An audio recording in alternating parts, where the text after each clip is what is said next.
If you've got an old, especially an old Jeep like this, and you're thinking you want to replace the rear main seal or the oil pan gasket or whatever, jump in there and do it. It's not that hard. I figured it out, so it can't be that tricky.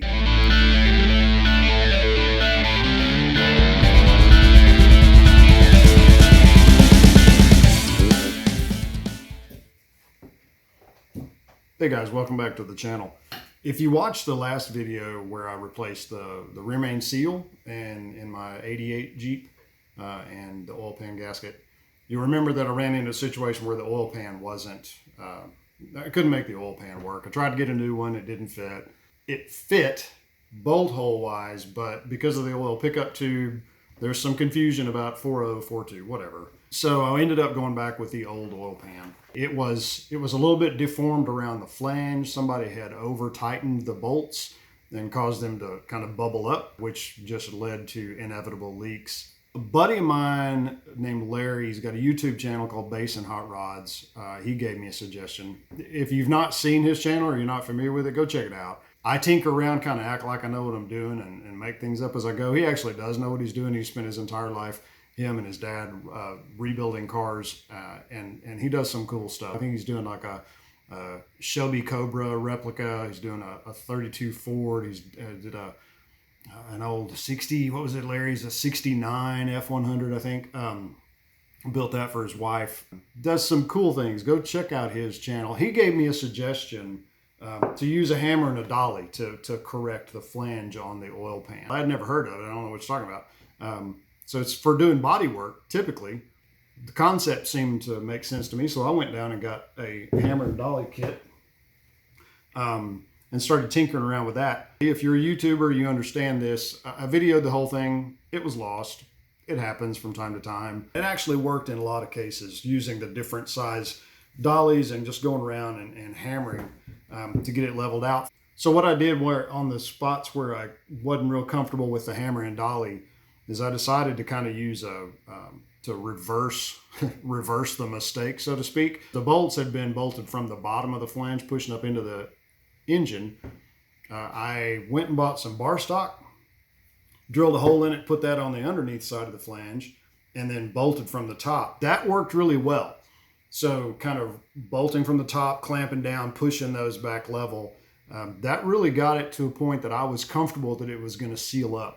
I did use a Fel-Pro one-piece rubber gasket with the metal ribs in it. What I've done is got that pan back on, got the gasket in, and torqued all the bolts down. There are two different size bolts. There are the 1/4 inch bolts and then the 5/16 bolts. Pretty much down the sides of the oil pan, those are 1/4 inch bolts. And then on the corners are the 5/16 bolts. The 1/4 inch bolts I torqued down to 84 inch-pounds. The 5/16 bolts I torqued to 132 inch-pounds. As I expected, torqued those down, got everything all buttoned back up, got the starter on, filled it full of oil, etc., and fired up the Jeep, let it run up to operating temperature, and then shut it off, let it cool back down, and went back and torqued them again. And sure enough, they all had needed re-torquing. All around the oil pan, I'm not seeing any leaks at all. So that Fel-Pro gasket is really doing the trick. This was actually my first time doing an oil pan. It is amazing how little torque pressure it takes to hold that pan in place. You can easily over torque those bolts, and I'm pretty sure that's what happened to both my transmission pan and the oil pan in the past. And as you can see, so far through 4 heating cycles, I don't have any leaks around any of that. And I don't have any leaks on the rear main seal.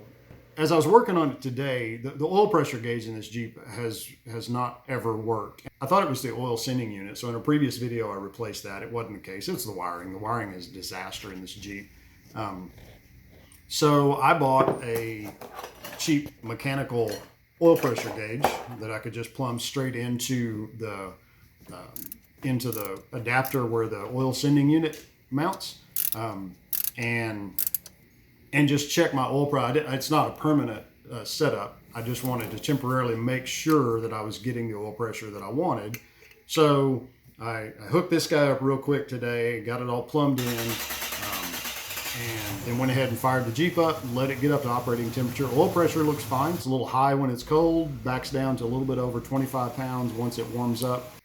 So I've got good oil pressure and I don't have any leaks. So far I'm going to call this project a win. The next thing is either going to be the radiator, the coolant leak, where the transmission lines come in, or I'm going to tackle the wiring. I want to get both of those done. Doesn't really matter to me. What do you guys think? Leave me a comment. Let me know. Should I get this wiring straightened out because it's pretty ugly, or should I deal with the transmission line cooling leak going in the radiator? I really want to just replace the whole radiator. I appreciate you guys watching the channel, and check out Larry's channel on Basin Hot Rods too. It's a fun one. He does some cool stuff. If you're a subscriber, I appreciate that. If you're not, please subscribe. Remember that for 2023, we're trying to get our subscriber count up so that if I can ever start monetizing this channel, I'm going to give away all of that ad revenue to charity. So hit that subscribe button, hit the thumbs up. Let me know what you think. Leave me a comment. What do you think I ought to do next on this Jeep? Should I do the wiring or should I do the radiator? I'm leaning toward the wiring, but who knows? I could go either way. You guys have a great day. Thanks for watching. That was a lot of talking.